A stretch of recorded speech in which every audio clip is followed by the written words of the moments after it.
Welcome to the fucking show. Welcome to the show, have a seat, my nigga, recline back. Real niggas making a speech, so acknowledge that I never turn bitch of the op. And I can promise that this 4 nickel tucked on my hip, that bitch Obama black. See a target, lock onto it, then demolish that. My shooters got... It's just different. And kind of what has happened is sometimes his name hurts him being in Cleveland. And I don't think he should change it. It's like with DJ Chicago, oh, how you gonna be in Cleveland? You bro, he's good. And Chicago is the type of dude, man, his heart big.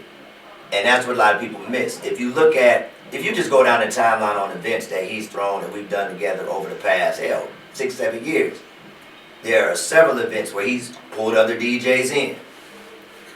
Come on, man, rock this with me. Come on, man, rock this with me. But then he'll still get all of this. So in the particular situation that we're talking about from this weekend, this particular DJ hasn't gigged in, I don't know, decades, centuries, hasn't had a residency, none of that. And he decided to take shots at my brother's boat ride and call my brother broke. Well, it probably was not a good idea because my phone rang off the hook when the flyer went up. Coming to stink up a club near you with a garbage truck on the flyer with the Dave Chappelle haterade on there, the clown DJ of Cleveland. I seen that. The quote that said the irrelevant one. So when I'm saying the irrelevant one, this DJ calls himself the gifted one. Yeah. So if you know about the gifted one, then you know who I'm talking about. But I don't even want to say his name, but because I've had run-ins with him in the past, but I'm able to kind of let it roll off a little bit more than Chicago. But I think in the instance, Chicago was justified because it's just like, dude, he over here not bothering you. Why you want to talk about a boat ride? Why just handle your own business? You don't have to say organize your boat ride and make some fire sticks. And now you can't really come outside because you decide to push my guy. So, like I said, we all kind of checked to see what was going on in the back and forth. I mean, well, there is no back and forth. I mean, he's in the coffin pretty much. Yeah, that's over with. Yeah. So, big ups to my guy, man, and just what we've been able to do with the dynamic duo, making it a brand. And I hope that when we're done doing what we've done together and like what I'm doing in music and what we all doing, I just hope that it's left there as a time capsule of a time period, of something, that's just been magic, because some of the people that come and rock with me in Chicago would touch, like, you'll be surprised, man, like, it just be like, even last night, some people, man, I really needed this. I just needed to get out, have a good time, consistent party, fun, drinks, and that's what we bring, you know what I'm saying? We want you to sing a couple songs with us, have some fun. I'll act up a little bit here and there, he'll act up, it's fun. So, that's my guy, man, that's my guy, so. I don't know what's going to happen in the ongoing saga of Chicago versus the irrelevant one, but I think the irrelevant one pretty much lost already. So. Yeah, he hit him with the hit him up Tupac. Yeah. I don't know. Damn, I didn't see that one. He hit him basically. I just don't understand why there's so much hate in Cleveland. Like, god damn. Crabs in the barrel, man. Yeah. Like, damn, man. Like, you ain't had a gig and you doing retirement homes. And you got somebody sitting out here doing like big numbers and party every weekend. You get jealous because you like, that used to be me. I see Chicago posting download numbers. Like, bruh, my mixtape is going right now. And I'll be real about it. And see, here's what I'll say why he really shouldn't have opened his mouth. I see it in real time. Chicago sell the mixtapes, man. And here's a funny story about me and him. So back in the beginning of our careers, because the plan was always for us to work together. But every time we would try to work together, something else. Like, I'll say this real quick. So my first big club was the Spy Bar. And love Spy was fire. And just a little bit of history, I was the first black host over there. Sam Silk, everybody else, I'm sorry, I love y'all. I was the first black host over there. All right, anyway, back to my story. So I opened up a couple different doors, and then TLC too. It was me and TLC, so I came front on TLC. TLC was there too. That's my guy, yeah. And we came up together doing the Miss Ross challenge show. So I gotta give me and TLC was kind of two of the first black hosts over there. Can't do my boy like that. So basically what had happened was I got Spy Bar. The plan was me and Chicago was both gonna be over there. And then Chicago got this big old playground that we all know about on the west side called the Motor. Classic. Yeah. And so we talking, And he got the motor, I got the spy bar. I was already working with Rip, so I was like, look, man, you already know we're going to be working, but it ain't our time to have a consistent run. It just wasn't, you know what I'm saying? I was like, you go rock out the motor, I got spy bar, you know, we got some things on lock. Chicago goes, him and Eddie Bauer. Shouts out to my bro, Eddie B. We just rocked a party a couple weeks back for All-Star Weekend. We had him come up, and then nice salutes for my guy here, love Eddie. So him and Eddie went and did motor, and that was legendary. And I stayed over Spy Bar with Rip, right? So the time moved on, and then finally, these past like 12 years, it's just been me and Shot straight, and that's we got to be at this point the longest running DJ host combination ever, and probably the longest running consistent Saturday nights anywhere. Yeah. So we really built what we are, and that's why the people that really know, if you're not a jealous hater, because we got some jealous haters, the people that really know, we built what we are brick by brick, brick by brick.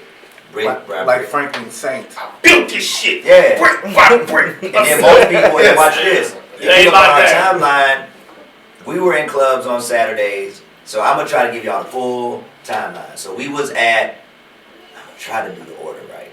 What was first? Oh, no, I got it. Networks was first. Well, it was Gibbs then.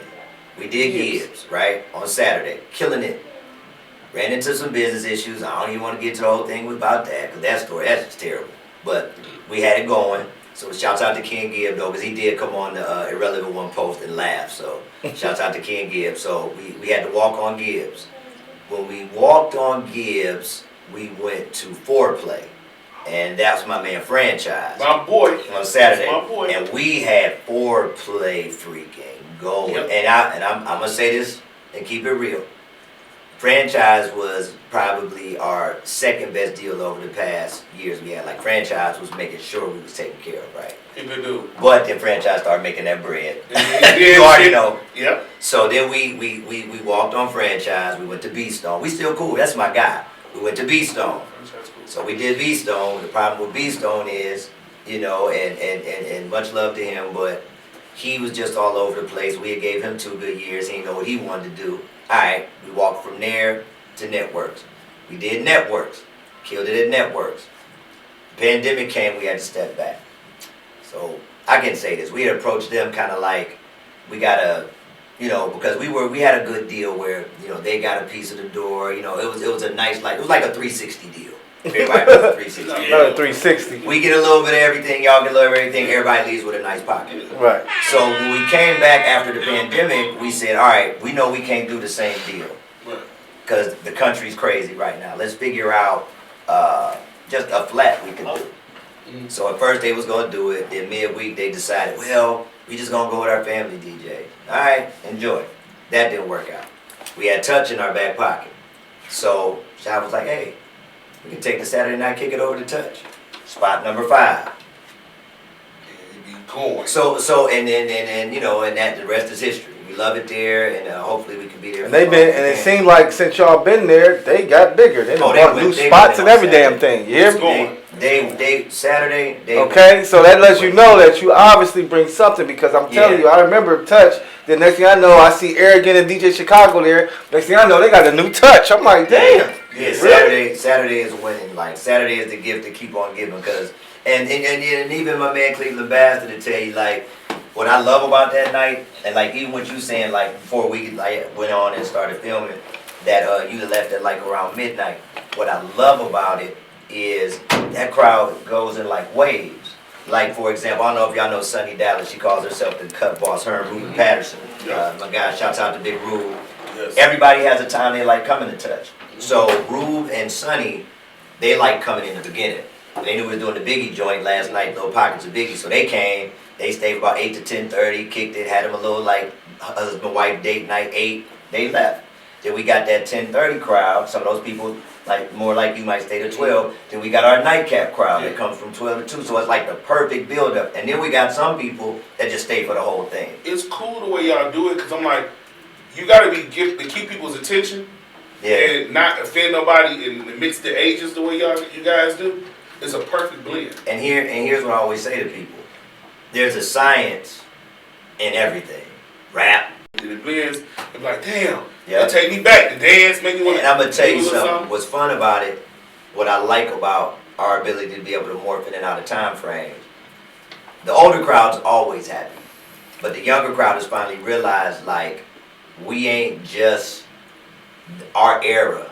You know what I'm saying? Like we can give you, you know, the Ty Dolla Signs and all the people y'all listening to in real time right now while still satisfying our crowd, giving them Black Rob or Biggie or whatever.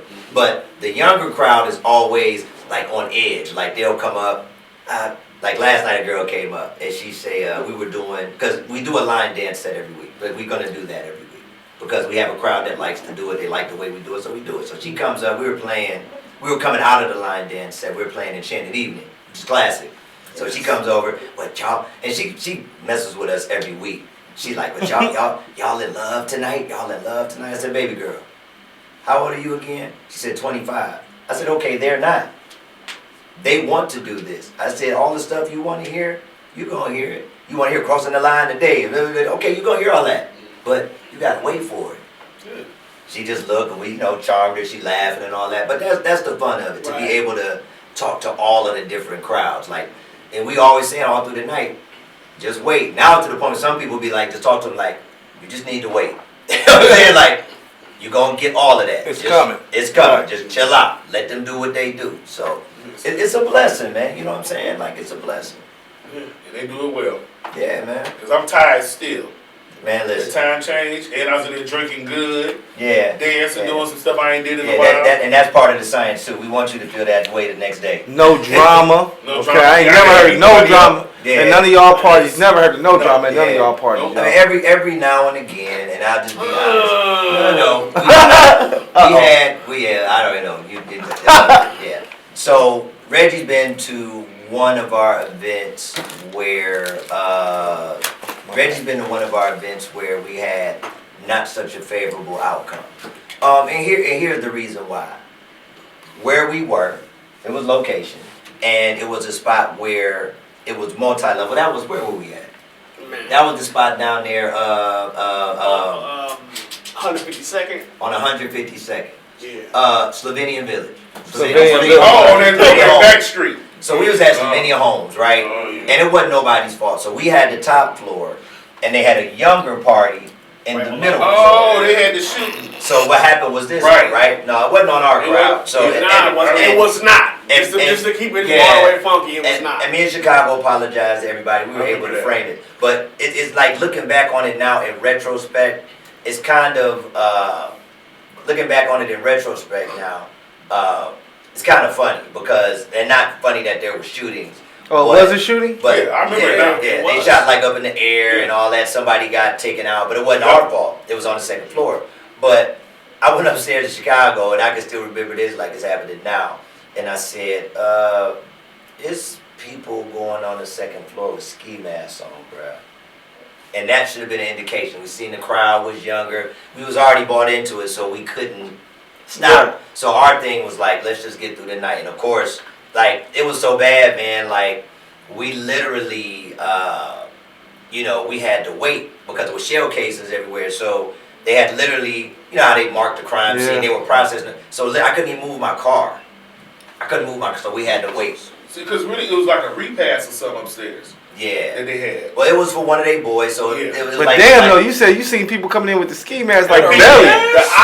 The ops showed up. Yeah, no, I know. That's what I'm saying, like belly. Yeah. It was a repass, and they had the party to say, I remember that. I know what you're talking about. That was a repass? Yeah. It was a repass. It was for one, but like it was like for one of their boys. Yeah. So it was like they was like saluting their boy, but they was like just wilding, and like I was like I was just like when that I was like if we could just get through the night. I forgot all about that until you just.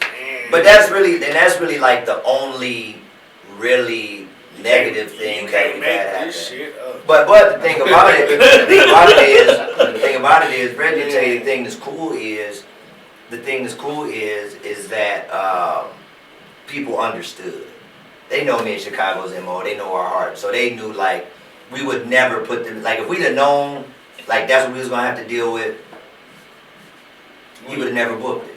No, because your name is all you got. Yeah. So now when we book, like I even told Shy, I was like, Shy, we can't book Slovenia Homes, because like and this is why. Because we just don't know what they're going to have under us. No matter what room we book, if they got a party that's going to be on that rah-rah and it spill outside or it go down. You just rent the whole spot. We have known names. It's going to be y'all parties. It ain't going to be, I had a party downstairs. It's going to be y'all. It's on us. So we've been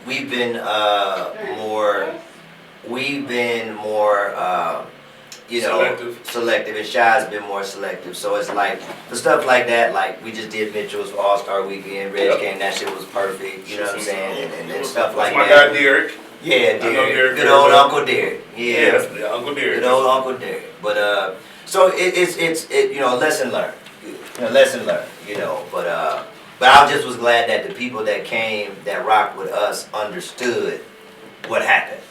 They didn't know that like wasn't nobody like, man, y'all put us in danger on purpose. It's like, nah, it's like, bro. You know what I'm saying? Like, luck of the draw. We had no idea it was gonna be dudes walking in with ski masks, and like, as soon as I saw him, I was outside. Like, as soon as I saw him, I was just like, oh. Right, Lord, please, can you please go? I was like, here we go. Like 5 classes just walked in the building. Lord, please, can you help us? And they was getting more and more loud and more unruly. See, that's how I know I'm getting old now. I'm getting old. I'm like, all right. Like, just right, exactly. Can't just party and keep it in moderation. You got a super party. You gotta be the super thugs and shit. That's what they do. Nah, man. Yeah. Nah.